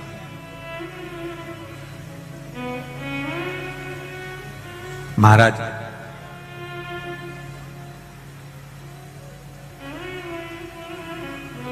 प्रसाद मांगा जाए वो एक अलग प्रभाव है, प्रसाद देने वाला आवाज लगाए, ए भैया इधर आओ, ले प्रसाद लेकर जाओ। कितना सुंदर कहा है स्कंद पुराण के अंदर। एक बार हमने पहले भी कथा में कहा, शिव महापुराण का एक संवाद की, सबसे ज्यादा नरक में कौन जाता है, तो कहा प्रसाद बांटने वाला जाता है। तो लोगों ने पूछा ये कैसे चले जाता है, तो कहा प्रसाद धर्म की जगह पर बंटता है, प्रसाद हमेशा अच्छी जगह पर बंटता है, जहां भगवान का सत्संग हो, भजन हो, कीर्तन हो, मंत्र माला स्मरण हो, कथा भागवत यज्ञ अनुष्ठान हो, मंदिर देवालय हो, प्रसाद वहां बढ़ता है। तो प्रसाद बांटने वाला नरक क्यों चले जाता है, तो कहा प्रसाद बांटने वाला जब प्रसाद बांटने खड़ा होता है, अपना वाला आया तो हाथ इतना बड़ा हो जाता है और पराया आया तो हाथ छोटा हो जाता है, इसलिए वो नरक चले जाता।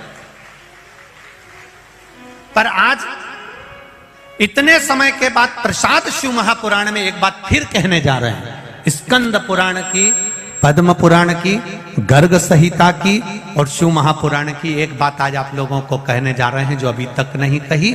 शिव महापुराण के अंतर्गत कहा, प्रसाद देने वाला व्यक्ति जब किसी को बुलाकर अपना हाथ लंबा कर कर प्रसाद देता है तो वो भगवान विष्णु के बैकुंठ द्वार में, भगवान विष्णु के बैकुंठ में जहां माता लक्ष्मी जी भोजन बनाती है, लक्ष्मी जी भोजन बनाकर रख देती है, परसने का कार्य उसी व्यक्ति को दिया जाता है जो हाथ लंबा कर कर बुलाकर प्रसाद देता है।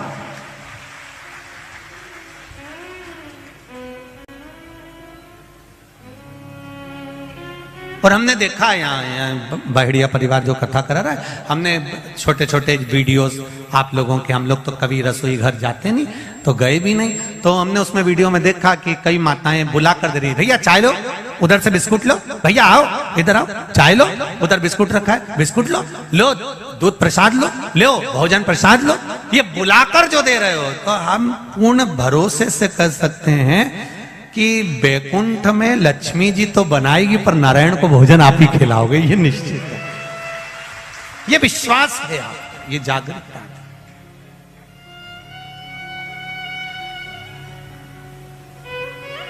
जब बड़ी बड़ी कथाएं का आनंद लेते हैं तो रोड पर भी लोग स्टॉल लगाते हैं, कोई पोया बांटता है, कोई चाय बांटता है, कोई हलवा बांटता है, कोई सामान बांटता है, आवाज लगा के भैया आओ इधर आओ ये लेकर जाओ, सालासर जी जाओ सालासर जी में मेला हो, खाटू श्याम जी जाओ खाटू श्याम जी का मेला हो, सांवरिया जी जाओ सांवरिया जी का मेला हो, आप चार भुजा जी जाओ चार भुजा जी का मेला हो, बड़े बड़े सेट स्टॉल लगाते हैं, आवाज लगाते हैं, आओ ले जाओ, दोनों हाथों से लुटाते हैं। मुझे लगता है उन्होंने भी शिव महापुराण दिल से सुनी होगी कि हाथ लंबा कर कर देने वाले के लिए मेरा महादेव हाथ लंबा कर कर करोड़ों लुटा देता है, ये दे देता, ये उसकी उदारता, ये उसकी कृपा है, ये उसकी करुणा है।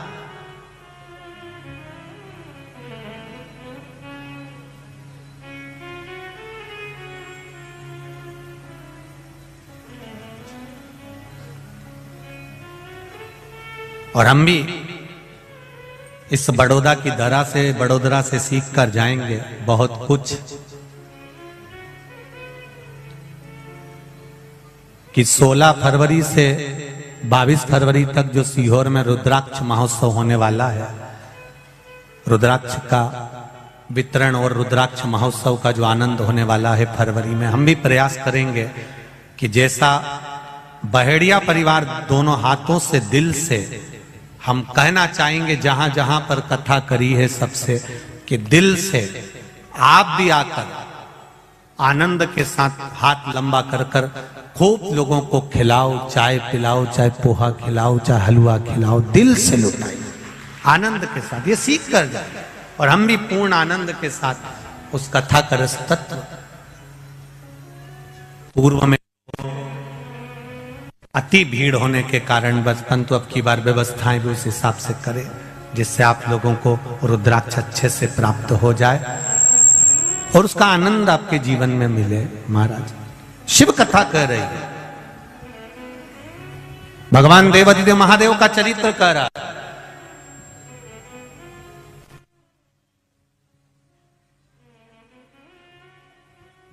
तारकासुर, बिना मांगे तारकासुर को सब मिल गया, देवताओं में हलचल मच गई, सारे देवताओं में हलचल मची तो देवताओं ने विचार करा आखिर क्या हुआ ये सब। तारकासुर का एक नियम था, बट वृक्ष के नीचे तारकासुर भजन करता है, आंवले के वृक्ष के नीचे तारकासुर भजन करता है, पीपल के वृक्ष के नीचे तारकासुर भजन करता है, शमी के वृक्ष के नीचे तारकासुर भजन करता है। ये हमारा सनातन धर्म कहता है, बट वृक्ष की पूजन करने वाला, बट वृक्ष के नीचे शिव की आराधना करने वाला, लौंग समर्पित कर जल चढ़ाने वाले का जैसे कर्ज मुक्ति होती है, उसी तरह आंवले के वृक्ष के नीचे मात्र ताजा मिष्ठान दूध का बनाकर उस सामग्री को भगवान आंवले के वृक्ष के नीचे पूजन करने से लक्ष्मी और संपदा की वृद्धि होती है। जैसे शमी का पौधा, शमी का वृक्ष, शमी के वृक्ष के नीचे मात्र दूध और जल मिला हुआ जल, शमी के वृक्ष के नीचे मात्र ओघड़दानी अवधूतेश्वर महादेव के नाम से केवल हफ्ते में एक बार भी अगर दूध और जल का मिश्रण शमी के पौधे के नीचे कर दिया जाता है तो कहते हैं शरीर में बड़ी से बड़ी अगर बीमारी है, कहीं कैंसर जैसा रोग है या किडनी लीवर जैसा रोग है, कोई भी तकलीफ, कोई गांठ अगर शरीर में हो गई है, तो शमी के वृक्ष के नीचे दूध का जल थोड़ा सा हफ्ते में एक बार अवधूतेश्वर महादेव के नाम से समर्पित कर देने से रोग का निवारण होने लगता है, रोग थम जाता है और उस आगे नहीं बढ़ पाता और उसका इलाज चालू हो जाता है, सुख का अनुभव हो।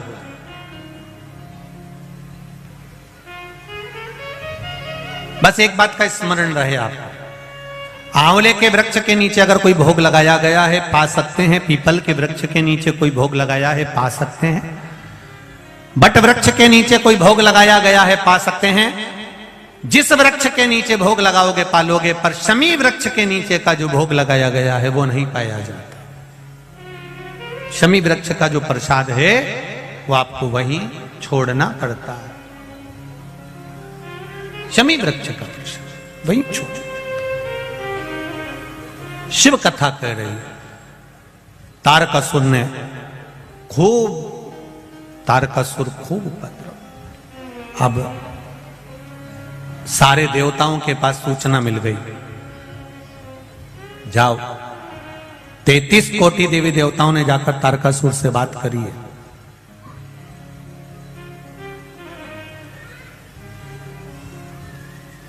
तैतीस कोटि देवी देवताओं ने तारकासुर से बात की।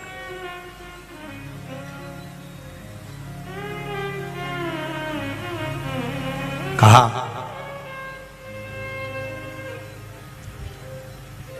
आप उपद्रव कर रहे हो, तब साधना करा, भजन करा, कीर्तन करा, सब कुछ आपके पास में है, अभी उपद्रव क्यों करना?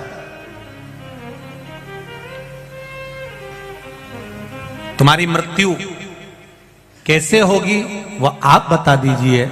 तारकासुर ने कहा मुझे मारने वाला संसार में कोई जन्म नहीं लिया है, मैं मरूंगा नहीं, ये निश्चित है। भगवान नारायण ने पूछा कोई तो कारण होगा जिससे आपके प्राण छूटेंगे। दुनिया में पहला तारकासुर ऐसा था जिसने अपने मृत्यु होने का भी साधन बता दिया था।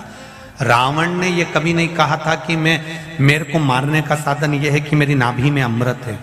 कंस ने नहीं बताया था कि मैं ऐसे मरूंगा, रावण ने नहीं बताया था कि मैं ऐसे मरूंगा, हिरण्यकशिपु ने नहीं बताया था कि मैं ऐसे मरूंगा, हिरण्याक्ष आदि जितने भी असुर हुए इन्होंने कभी नहीं बताया कि मैं ऐसा मरूंगा। केवल शंकर भगवान का एक भक्त तारकासुर ऐसा था जो भगवान नारायण से कह रहे हैं कि मेरे मरने का साधन एक है, मैं मरूंगा तो शंकर भगवान के पुत्र के द्वारा मरूंगा। अब आप शिव जी का ब्याह करा दो और मेरा वध करा। अब दुनिया का सबसे कठिन काम है शंकर जी की शादी कराना।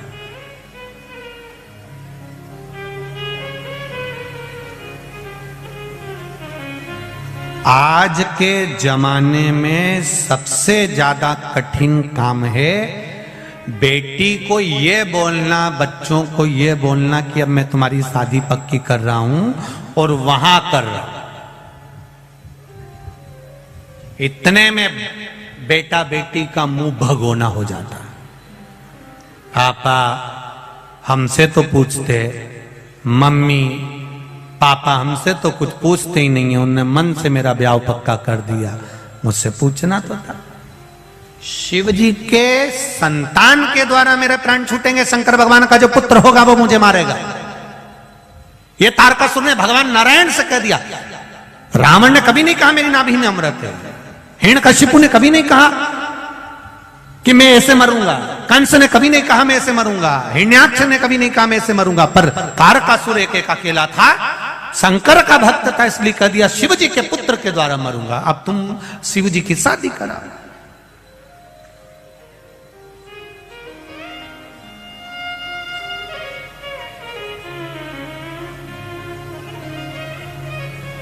तारकासुर से हमारे लोगों ने सीखा, ये सीखा है हमारे लोगों ने, ऐसा नहीं बेटी का ब्याह करना है, बेटे का ब्याह करना, करूंगा पर थोड़ा सा पहले मकान बना लूं, थोड़ा सा मकान का ये काम करवा लूं, इसके बाद बेटी ब्याह का। मतलब तारकासुर का संबोधन ध्यान में है, मरूंगा पर शंकर भगवान के पुत्र के द्वारा मरूंगा। भगवान शिव का पुत्र। अब शंकर जी तो समाधि में लीन थे, कौन मारे इनको? पहले समाधि तोड़ो।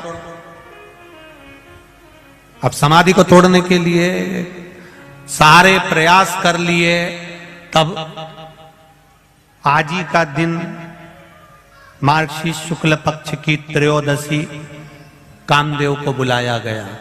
जाओ कामदेव, जाकर समाधि तोड़ो। कामदेव ने तीक्ष्ण तीक्ष्ण बाण चलाए, खूब चलाए, पर शिव जी की समाधि नहीं टूटी।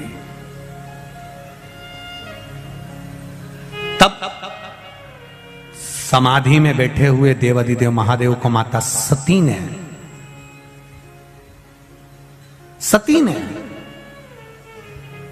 स्मरण कराया,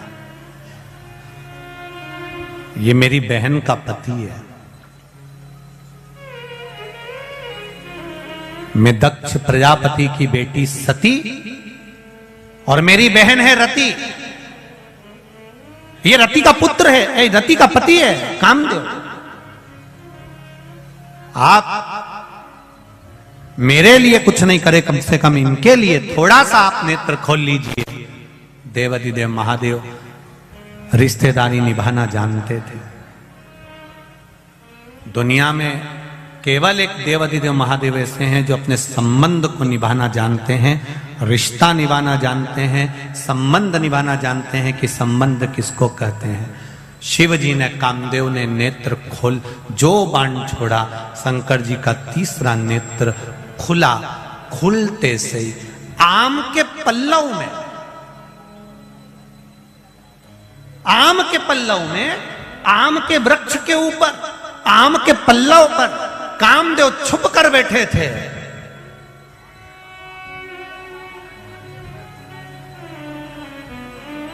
जलकर बस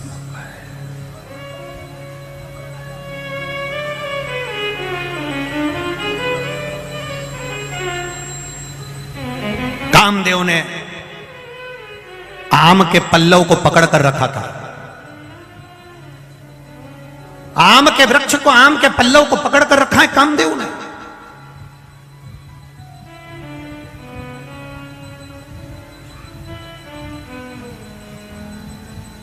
तैतीस कोटि देवी देवताओं ने आकर उस आम लेके, उस आम के वृक्ष पर 33 कोटि देवी देवताओं ने आकर कहा, कामदेव चिंता मत करो, अगर तुम भस्म भी हो गए, हम शिव से तुम्हें वापस प्राप्त कर लेंगे। कामदेव प्रसन्न हो गया, बड़ी कृपा करी। इस आम के पल्लव के ऊपर आपका मुझे दर्शन हुआ। आज भी सनातन हिंदू धर्म के अंदर घर में कोई भी शुभ कार्य होता है तो दरवाजे पर आम की बंदरवाल बांधी जाती है, क्योंकि वो आम की बंदरवाल नहीं होती। 33 कोटि देवी देवता चौखट पर आकर बैठ जाते हैं, और हम जब उस चौखट के अंदर प्रवेश करते हैं या बाहर निकलते हैं तो 33 कोटि देवी देवता हमको आशीर्वाद देते रहते हैं। ये आम के पत्ते की बंदरवाल है। अब इधर गुजरात में बनती कि नहीं बनती हमको नहीं मालूम, बनती है क्या? बनते हैं यहां पर। आज भी घर में शुभ कार्य होगा, आम के पत्ते लगाए जाएंगे, आम के पत्ते की बंदरवाल बांधी जाएगी। विवाह होगा, आम के पत्ते की बंदरवाल में। आम के पल्लव में कामदेव छुप कर बैठे थे, और आम के वृक्ष के ऊपर 33 कोटि देवी देवताओं ने आकर कामदेव को दर्शन दिया था, इसलिए आम के पत्ते की बंदरवाल बांधी जाती है। कई लोग कहते हैं आम तो खट्टा होता है, आम तो खटास होती है, फिर इसके पत्ते क्यों लगाए जाते हैं? क्योंकि 33 कोटि देवी देवताओं ने आकर यहां दर्शन दिया। आम के पल्लव के ऊपर, आम के वृक्ष के ऊपर देवता पधार कर दर्शन दिए। काम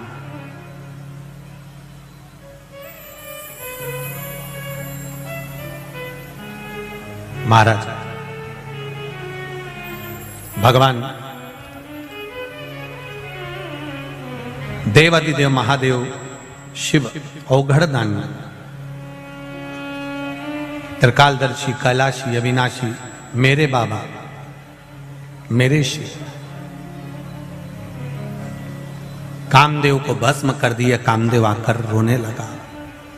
रति कामदेव की धर्मपत्नी रो रही है, मेरा पति मार दिया केवल देवताओं के हित के लिए, मेरे पति के प्राण छूट गए केवल देवताओं के हित के लिए। भगवान शिव ने, भगवान ब्रह्मा, विष्णु, देव आदि सारे देवताओं ने मिलकर भगवान की स्तुति करी। तब कहा, तुम्हारा पति तुमको मिलेगा जब भगवान कृष्ण पृथ्वी पर आएंगे, द्वापर में कृष्ण आएंगे, तब उनके उस पुत्र के रूप में तुम्हारा पति वापिस तुम्हें मिल जाएगा। तब तक इनका शरीर दिखेगा नहीं, पर ये रहेंगे, इनको अनंग कहा जाए। आज वही कौन सी त्रयोदशी है? जम के बोलो जरा, अनंग त्रयोदशी। रति की आंख में आंसू भरा था, मेरा पति चले गया, मैं उनके बिना कैसे रह सकती, मैं भी अपना प्राण त्याग दूंगी। शिव जी ने मना करा, नहीं रति, तुम प्राणों को नहीं त्यागोगे। तुम्हारी तप साधना के बल पर, तुम्हारी तप साधना के प्रभाव से तुम्हारा पति तुम्हें वापस मिलेगा। और कृष्ण अवतार की कथा कहती है, ले जाकर समुद्र में डाल दिया था प्रद्युम्न को, तब उस जगह पर फिर रति महामाया बनकर उसको अपना बल से फिर जीवित करती है, प्राप्त करती है। ये तप साधना है पत्नी की।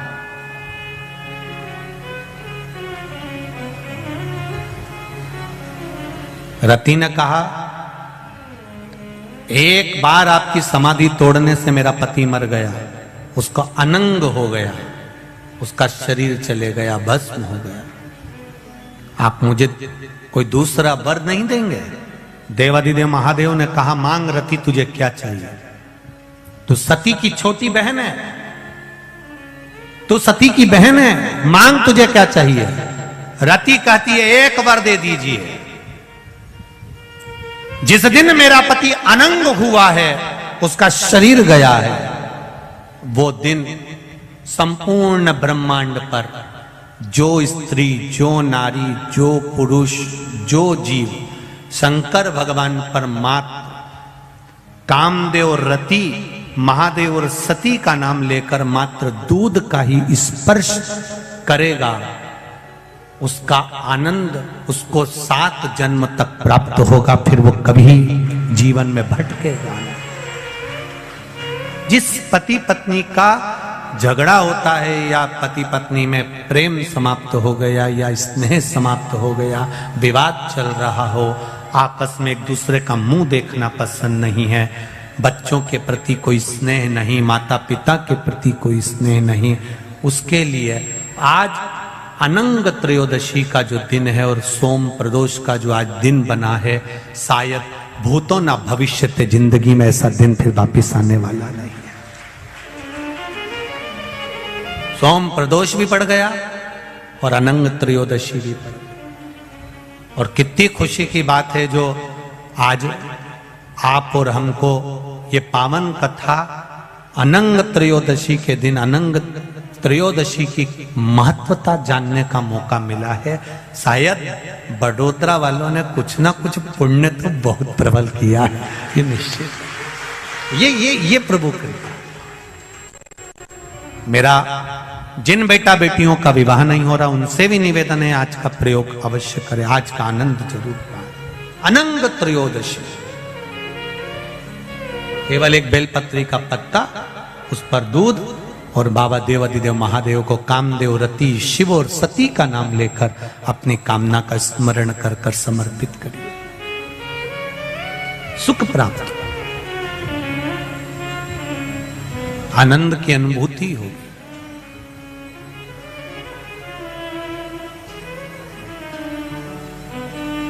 एक आनंद, एक सुख उसके जीवन में प्राप्त हो जाता है। शिव कथा कर रहे, भगवान शंकर का चरित्र कर रहा है।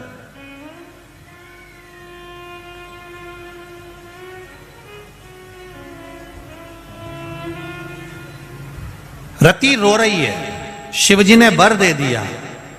अब रति अपनी चित्त वृत्ति को धारण करती है और पति के लिए बहुत इंतजार करती है, बहुत। कहां सतयुग, कहां त्रेता, कहां द्वापर, भ्रमण करती करती करती समय निकाल देती। समय आया, शिव महापुराण की कथा कहती है, सती मैया जो जलकर भस्म हुई थी वो हिमालय राज के घर में मैनावती के गर्भ से पार्वती के रूप में प्रकट हो गई। मैना, धन्या और कला, ये 3 पितरों की लड़कियां हैं, पितरों की बेटियां हैं, पितृलोक में रहती हैं। दुनिया का सबसे सुंदर लोक है पितृलोक। दुनिया का सर्वश्रेष्ठ लोक पितृलोक, जहां से पितर किसी दूसरी जगह जाना नहीं चाहते। कई लोग कहते हैं हमारे पितरों के लिए मुक्ति के लिए हमने ये करा, पितरों के मोक्ष के लिए ये करा, पितरों के मोक्ष के लिए ये करा, पर कोई पितरों से पूछे संसार में भटक रहे हैं तो उनकी मुक्ति केंद्र कारण करिए, आप उपाय करिए, पर पितृलोक में विराजमान है तो उनकी मुक्ति का कोई यत्न मत करिए। क्यों?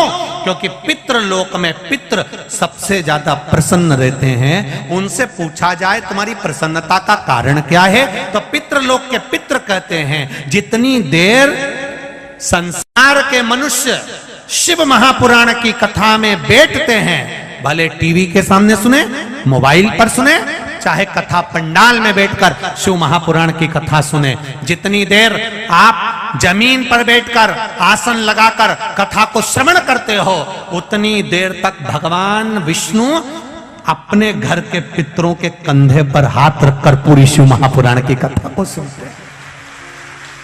उतनी देर महादेव की कथा का रस तत्व भगवान नारायण उतनी देर तक हमारे पितरों के कंधे पर हाथ रखते हैं और हाथ रखकर कंधा ठोक ठोक कर कहते, देख तेरे घर के ये सत्कर्म कर रहे हैं, तेरे घर के बच्चे कथा सुन रहे हैं, तेरे घर के बच्चे ने पुण्य कमाया, तेरे घर के बच्चे ने श्री शिवाय नमस्तुभ्यम गाया, तेरे घर के बच्चे ने शिव तत्व को जाना है, तेरे घर के बच्चे ने पुण्य। भगवान नारायण कंधा ठोक ठोक कर आशीर्वाद देते हैं, ये तेरे घर के बच्चे हैं, ये तेरे घर की बहू है, ये तेरे घर के बेटे हैं।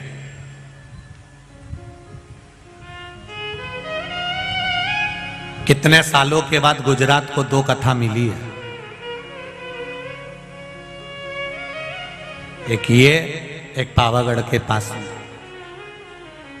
कितना सालों निकल जाते हैं तब जाकर कहीं शिव महापुराण की कथा, और ये कथा पूरी होगी, और ये कथा पूर्ण होने की 9 तारीख को पूरी हो जाएगी। 12 तारीख को बैतूल, मध्य प्रदेश के बैतूल में शिव महापुराण की कथा प्रारंभ हो जाएगी।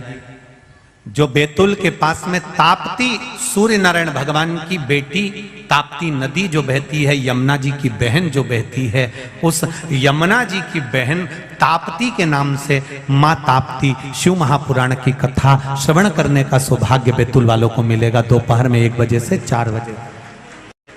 बैतूल वालों करो तैयारी, आ रहा है कुबेर भंडारी, आनंद से श्रवण करें। और मैं तो कहूंगा अमरावती साइड में अभी कथा नहीं है, अमरावती, परतवाड़ा, ये पूरा क्षेत्र, नागपुर साइड में भी अभी 1 साल, 1.5 साल, 2 साल कथा नहीं।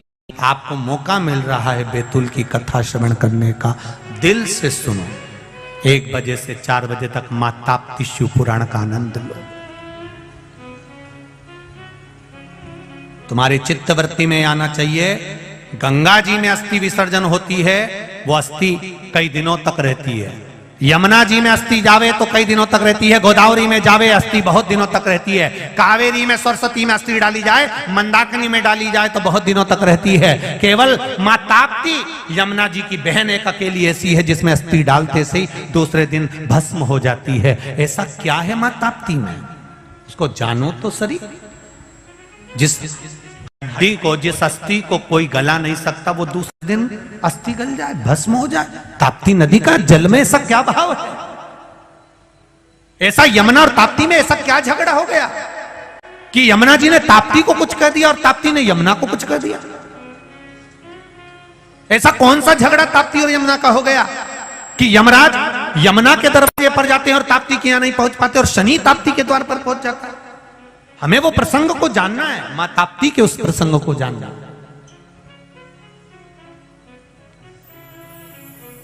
उसको पहचानना है हमें, मां ताप्ती के उस संवादों को।